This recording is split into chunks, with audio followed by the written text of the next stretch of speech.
Our next story is an interesting story from the Liberals. The Liberals have made a special voting guide for whom? Muslims.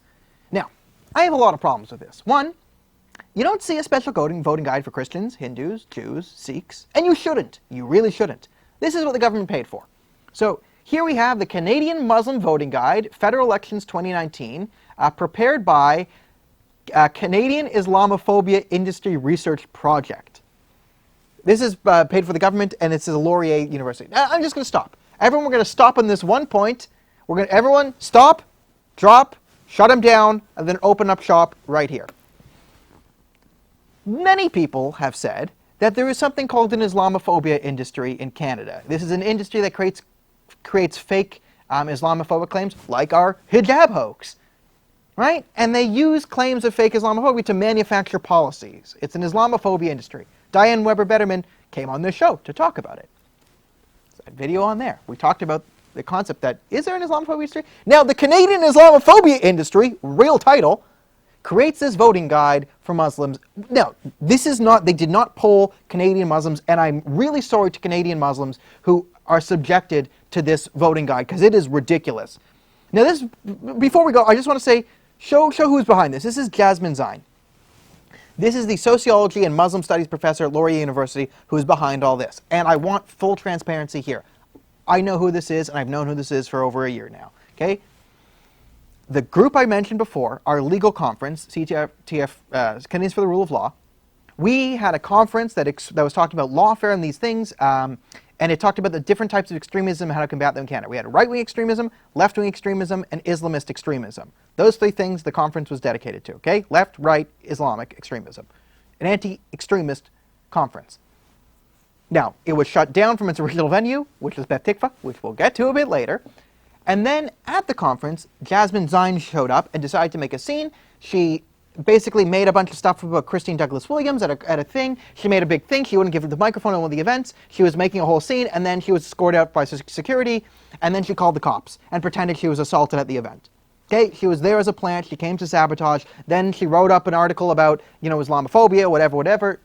Basically, this fake Islamophobia industry, it's Jasmine Zine. If I had to name it before I knew this was even a thing, I'd say, oh, Jasmine Zine's part of the Islamophobia industry. Then she started the Canadian Islamophobia Industry Research Project. So, thanks, Dad. So this person is a radical. All right, so just letting you know that I know she's a radical. She is not a centrist person. She is clearly a radical. This is the person the government tasked with creating a voting guide for the Muslim community. Okay, so let's show some of the things that are on the voting guide for Muslims. It has key issues. So you can see this key issues tab. I'm just going to read it for you. So the key issues, these are the top issues that they graded for Canadian Muslims. 1, alt-right groups and Islamophobia. M103, religious dress and freedom in Quebec.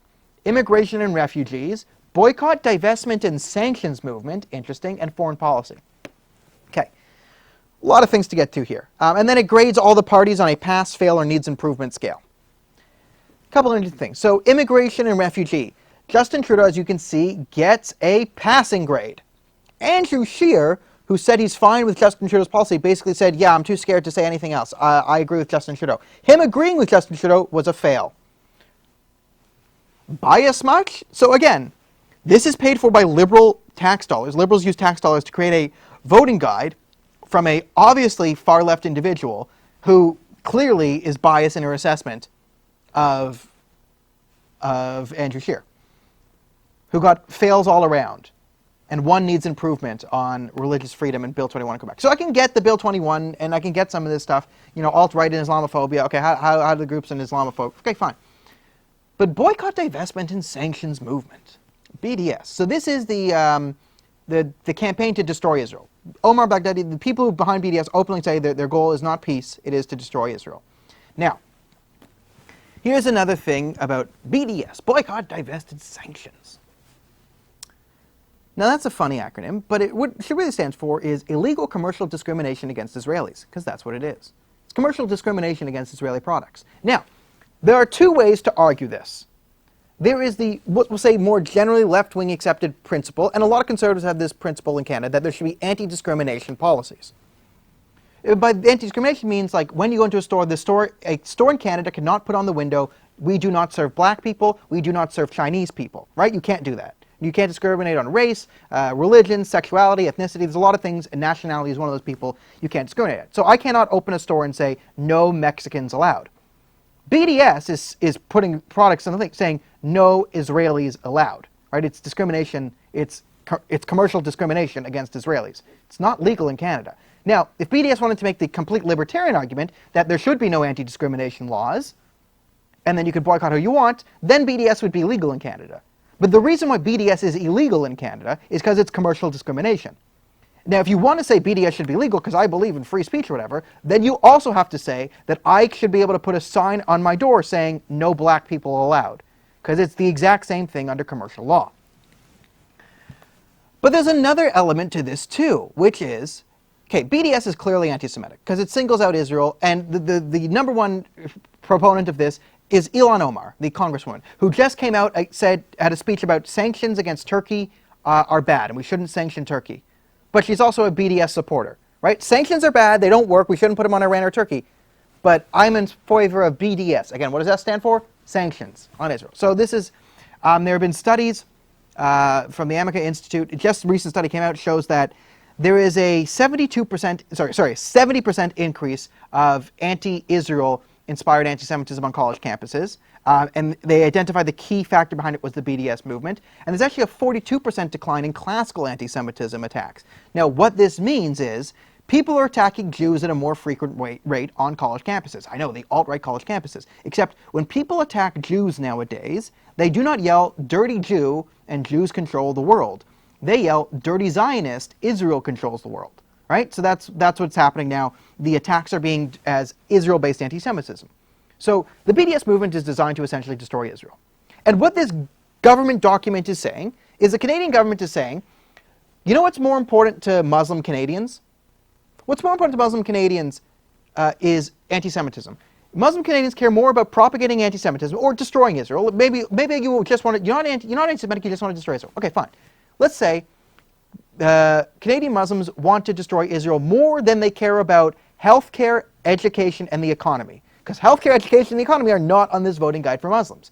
Now, I'm going to say personally, I think that's preposterous. I think you can easily say over 95% of Muslims in Canada, their top priorities, in their top 6 are definitely the economy, education, and healthcare. Okay, I think the majority of Muslims, it is my personal view, that the majority of Muslims really care about having a job to provide food for their family, want to make sure their kids can go to a school where they can learn that 1 + 3 is 4. They want their parents to be able to be taken care of in a good hospital. I think those are very big among the list of concerns for Canadian Muslims. Who does not think this? Jasmine Zine doesn't think this. The Liberal government doesn't think this. Now, let's just do a bit of a thought experiment here. Let's say me or you are at a town hall with Justin Trudeau, and we get up and we say, Justin Trudeau, according to government research, apparently Canadian Muslims care more about destroying Israel than they do about the health of the Canadian economy, education sector, or healthcare. What do you think would happen? Everyone would go, oh!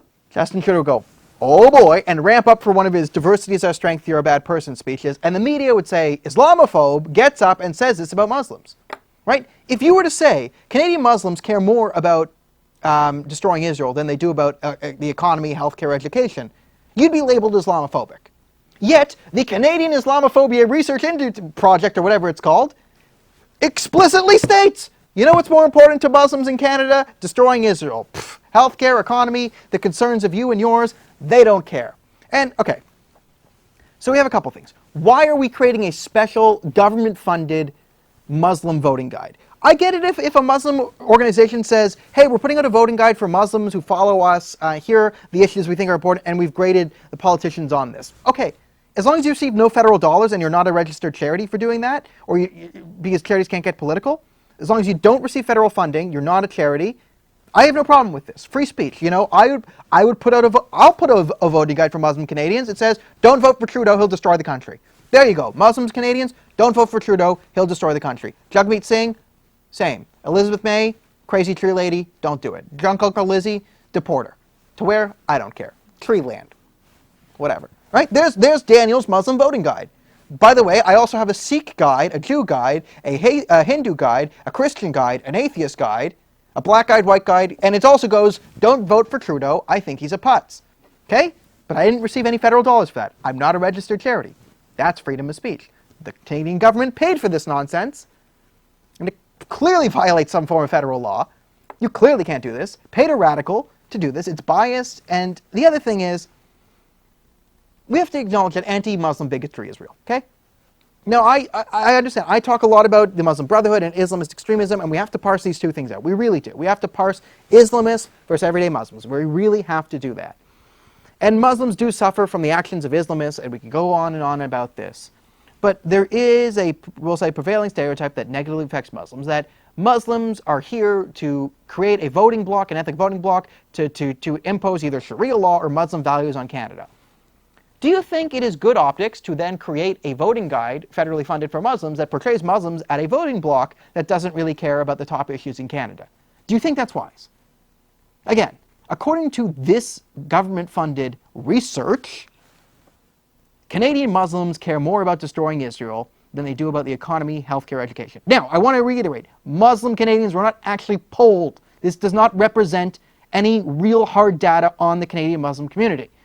It is much more likely that 95% or more Muslims in Canada care about the economy, education, and healthcare than they do about this nonsense.